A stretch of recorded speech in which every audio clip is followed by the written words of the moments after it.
Hey, it's Amethyst Virgo. It's been a while. I'm back. This video is about placements that can indicate being single or unmarried, okay?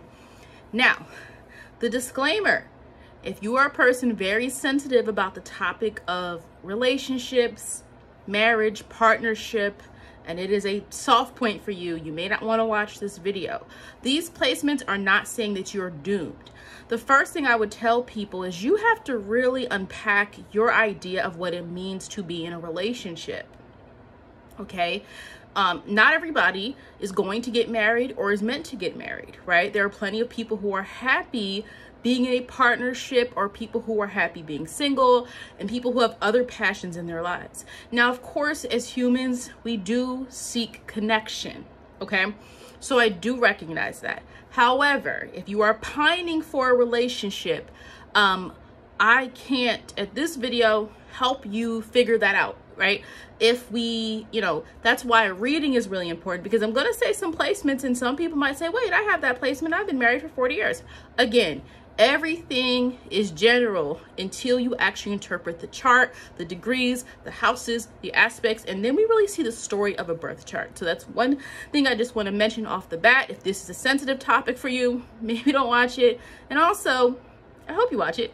But at the same time, feel free to tell me your experiences with any of these placements, any thoughts, but I cannot interpret your love life just because you give me some placements, okay? That is why it is so important, because a birth chart reading, I view it as a contract between the astrologer and the client. And not that you have to sign a contract, you do have to fill out a client form, but it is an agreement for me to tap into your chart, to tap into, spiritual insight, to be able to provide you direction, okay? Which is why comments in YouTube, there's only so much I can say and do, okay? So let's jump in. These are some placements I've noticed in my research, in my studies, in just tracking patterns of charts that I've seen. These are people who don't prioritize marriage, or people who are okay being single, people who maybe just don't have the same desire for marriage or partnership to take over their lives. This could also mean people who are married or who are in a relationship, but that's not the center of your universe. There are plenty of people who are here on this earth to do something specific. And if you had focused so much on a relationship, maybe you wouldn't be here to do the things that you're supposed to do. Maybe in your birth chart, you're actually, right, your past life was all of that. You did all that relationship stuff. You were too into the relationship, and now you're here to learn about yourself and what you're capable of doing. Sedna. Now, Sedna is an asteroid. I'm not going to go into detail. I'm probably going to do a separate video about Sedna, but this is an asteroid that can represent, well, the myth is connected to this idea of a woman who rejected marriage. She was not trying to be involved in a marriage, okay? So, and again, I'll talk more about that in the Sedna video, but if you have Sedna conjunct your Lilith, that can mean that you could have, remember, if you think of Lilith, go back to my Lilith video if you haven't seen it. There could be fear, and I'm looking at my screen, my notes that I wrote, there can be a fear of being trapped, right? With this placement. A woman can fear losing herself, losing her freedom, and a man can maybe have the same thoughts if he had this placement, where it can mean like he could view marriage as a trap or view commitment as a trap, okay? So also you would want to look at what house this is in as well, okay? Certain houses, especially when we look at houses that need a sense of freedom, connection with things that are not necessarily intimate one-to-one relationships, like if you think of the 9th house, the 11th house. The 12th house can definitely represent sometimes people that have those soulmate connections, but they may not always get married, because that energy is more so about, we don't need to define this because it's already felt spiritually, okay? Sedna square Uranus, and if you're not sure where your Sedna is, what sign it's in, go to astroseek.com. If you even Google up Sedna calculator, Astroseek will come up. I like that site a lot for looking up certain asteroids and quick looks at chart placements. You also could look up, so Sedna square Uranus can represent this aversion. Okay, so now this becomes more about, there is a a distaste or a dislike. It's a clear feeling of needing to be away from something that feels too stifling. Okay. This does not mean a person has never been married or in a relationship. These placements just mean it's not your priority. It might not be your primary focus. Maybe you are single for a long time. Maybe you are in a long-term relationship, but you know, you could be one of those couples where it's like, yeah, we're long distance. We see each other every few months and that's basically it. Okay. Chiron in the 7th house could represent a person where healing is necessary for them to fully enjoy the connection and the union of a relationship in a way that promotes a sense of success. And an example of that is Leonardo DiCaprio. Of course, he's had many, many relationships, right? But no marriage, which is fine. It doesn't, you know, he can do what he wants to do. But he actually has positive aspects in his chart for relationships, but does not stay committed in one. So when we see something like that, there's other things in his chart that will help explain that. But the first thing I noticed was that Chiron in the 7th house. Now, Venus or Jupiter square Juno. Juno, there's a video for that as well. The marriage asteroid, right? Anytime you have, and Jupiter can represent marriage, right? Venus, partnership. So when you see those aspects against Juno, it doesn't mean a person is not going to have these types of relationships. It can just mean that for you, these are not easy situations to get yourself acclimated to. This can represent, it takes many tries. This could be a person who's maybe married 4, 5, 6 times before they get it right, okay? Or maybe, you know, they're single for a long time and then finally at a certain age, they finally, you know, find a person that they feel comfortable being in a relationship with. Because some people are single because they're really looking for what they feel makes sense for them. And they're not willing just to take any old relationship. Okay, Venus square Saturn. Some people with this can represent, it doesn't always mean single. It can sometimes mean people who actually have regrets or past relationships that didn't work. This could be a person who, there's something usually with age. When you have Saturn aspects, especially the personal planets.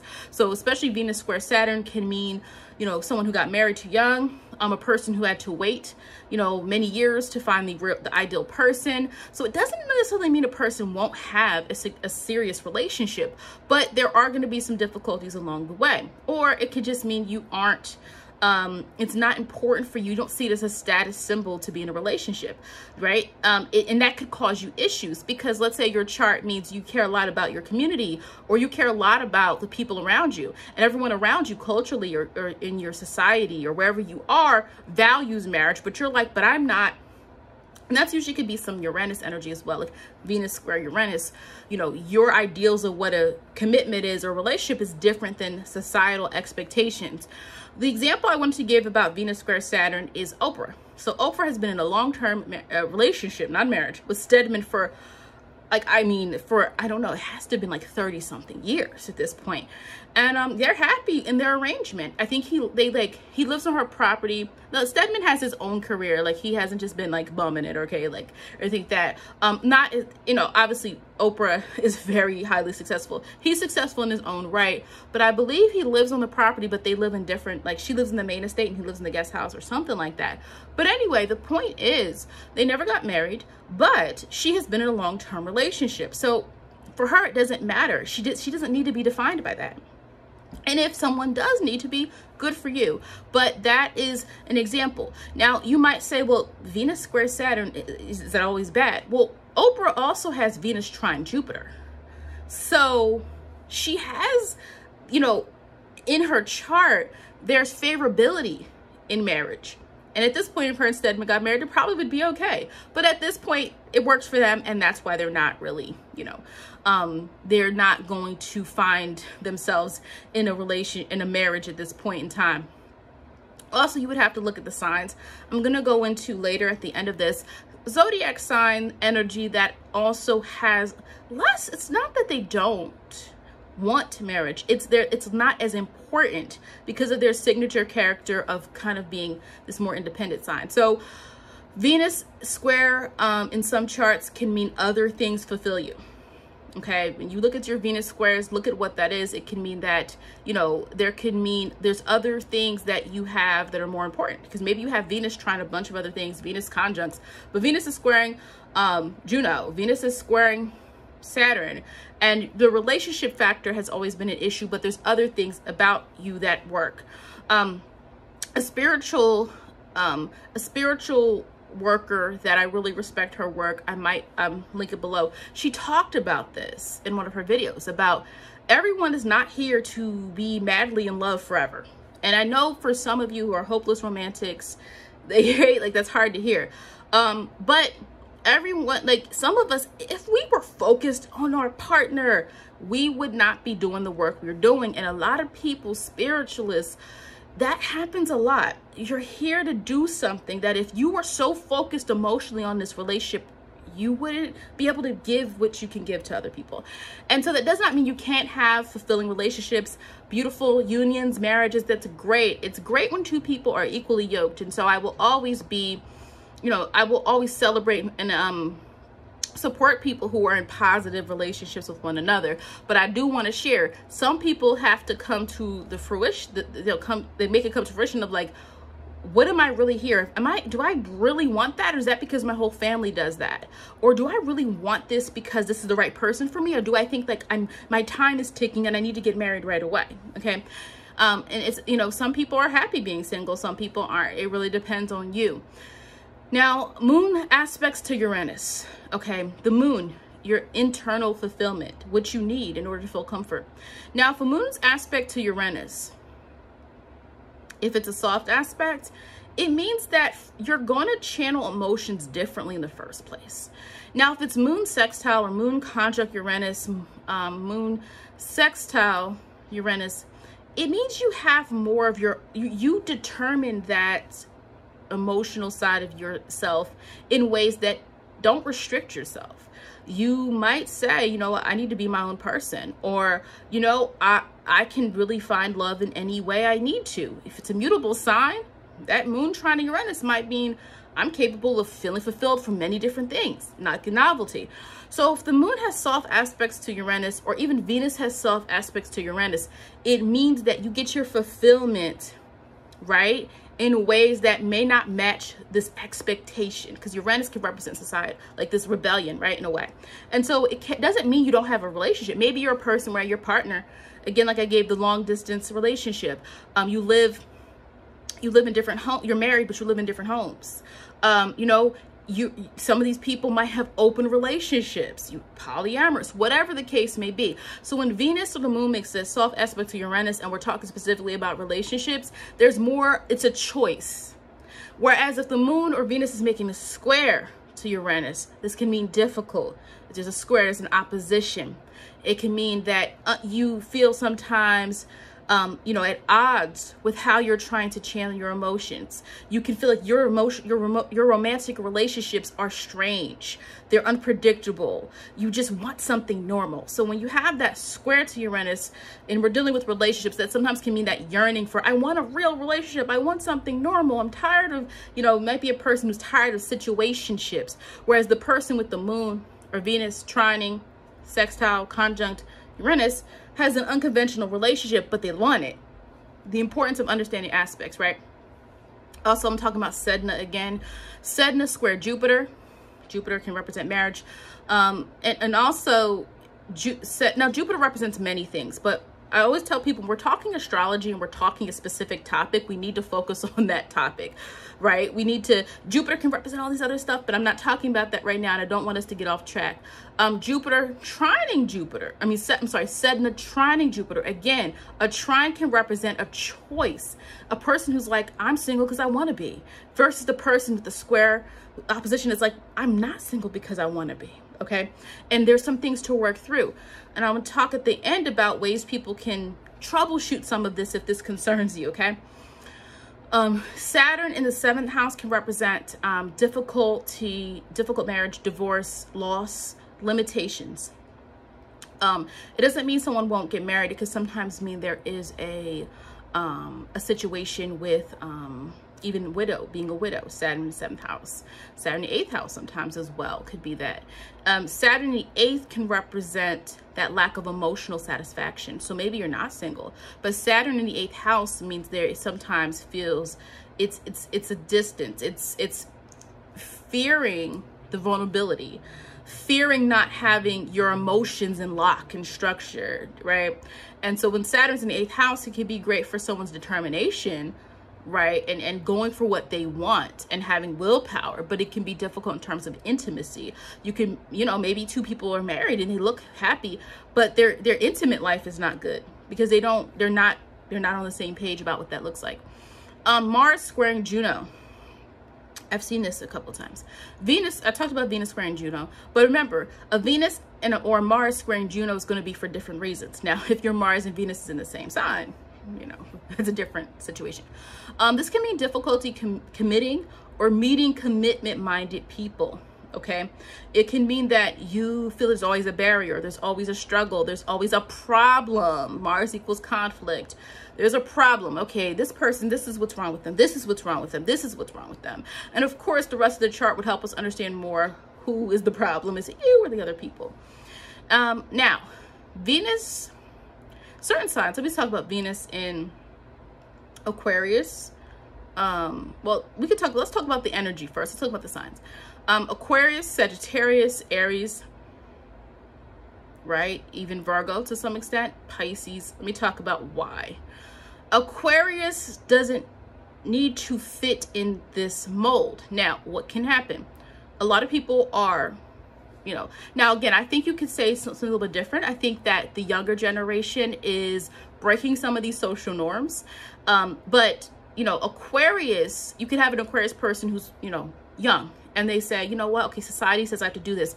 And if Aquarius isn't confident, it can begrudgingly go along with the collective. One of my videos, the archetypes, you're going to see me talk about Aquarius and the different types of Aquarius. But that person, once they get confident, realize that they can live life on their own terms. And so this could be Aquarius. You can see the person that's divorced, the person who, you know, got married very early on in life and then decided this is not for me, or realized this didn't work. I'm not good at this, you know. And the thing we have to understand is everybody's not going to be good at relationships. You could be amazing at your job. You could be amazing in your community. But when it comes down time to a one-to-one relationship, maybe you're just not great at it. And I'm not talking specifically about Aquarius as a sign. I'm talking about anybody, okay? Now, Aquarius can be that sign, or it's going to need this freedom. You could be married, you could be in a relationship, but there is always this need of like, but I still need to do my own thing. I'm going bowling every Saturday with my club, right? I'm going here. I'm going to this book club. So I've said that before in my videos about Aquarius energy, that people are either going to be like this or have to channel that energy of finding something beyond their partner that gives them a sense of, you know, fulfillment. Sagittarius is often so busy, being experienced, you know, like Aquarius experiments. Sagittarius is seeking experience. It doesn't mean they don't want it. It just means that some people, it's like, well, if I don't, then I don't. And that's the biggest thing I want us to understand. I'm not saying none of these placements can get married or get a relationship. Anybody can probably get married. Like, I mean, and some people, it's like, what do you mean? I mean, let's be honest. There's people, you lower your standards enough, I'm sure you'll find somebody. But you don't want to lower your standards. You want to wait until you find a person that you feel is actually going to work with you, your lifestyle, and what you need, right? Because I say that's for people to understand that, like, it's not that these people don't want to do it. It's that I haven't found anyone yet that inspires me if I'm Sag. Sag energy could be like, I haven't found anyone with that spark yet. So until I do that, I'm not putting it on as a priority. Aries. Aries can want what it wants. You could find Aries that have been, you know, in meaningful relationships. But again, it takes a lot to keep the Aries attention sometimes. It depends on the individual, of course, but Aries can be an energy where it's not worried about that, you know. But because Aries can be impulsive, you can find a lot who have been in marriages, relationships, they've been engaged or something like that. Now, the reason I said Virgo is because now, in relationships, I think a lot of Virgos do tend to be quite dutiful, like they want to be useful in the relationship. I think an evolved Virgo also knows that the partner needs to be useful, and I think that, like, there has to be some functionality of this relationship, right? But the reason I say Virgo is because the archetype of Virgo is the maiden, and she's the maiden because she was not married.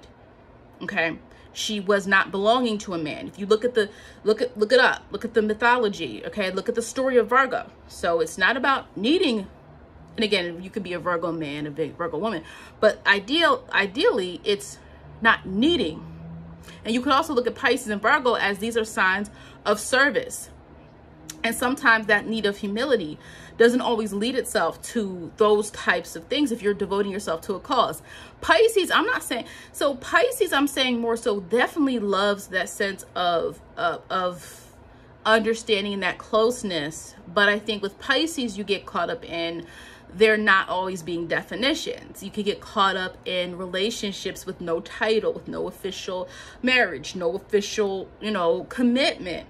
So it doesn't mean that they're always single or that any sign, but we don't talk, it's not about the Pisces sun. I'm just saying this energy in general, because we could definitely see somebody with some Pisces energy in their 7th house, and this is helping us explain them. But those signs in particular, again, for different reasons, okay? Now, the thing I say also that's important here is knowing anybody, any sign. We could go through anybody's sign. Why might they be single? We could do that.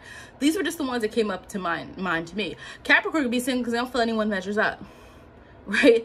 Gemini could just get really intrigued too easily by the new people, new situations, new circumstances, okay? There could be a lot of different reasons why. Scorpio, I don't want to let anybody in. I don't know if anyone's, I can trust anyone. So we can go through the whole signs if we wanted to about why, if someone's unmarried and they're a certain sign, why might they be unmarried? Because again, what I say with astrology, we are all human beings. We're going to experience same universal experiences, not the same experiences.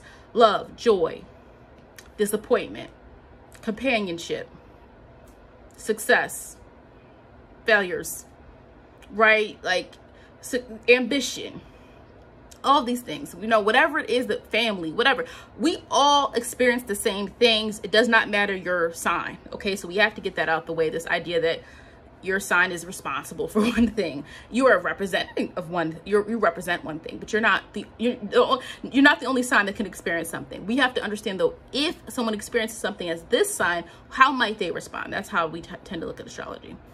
And so here's the disclaimer that I want to make about this. Okay. And the disclaimer I want to make about this is, if you have placements that make relationships difficult, then it becomes really important once you get into a serious relationship or you're about to look at the synastry between you and your partner. Because if you have all these trines and positive connections to each other, then it kind of, I don't want to say it cancels out your chart, but you might still have some hangups and some issues to work through, but you and your partner can do it together because you have good synastry. So I don't, we don't do doom and gloom here on my channel. I don't do the pity parties. I can't do it. I'm sorry. Now, you could definitely share something that's happened that is sad. I'm good. I'm a very compassionate person, but like, I don't do well, this is my chart. It's horrible. That's the end. That's all I can do. It's like, well, what can we do? Right? Like, and again, maybe that's the Sag moon in me. So that was it for this video. I may do another one similar to this. If you have any suggestions, please drop them below. Thanks for watching. Make sure you hit the like button. Until next time.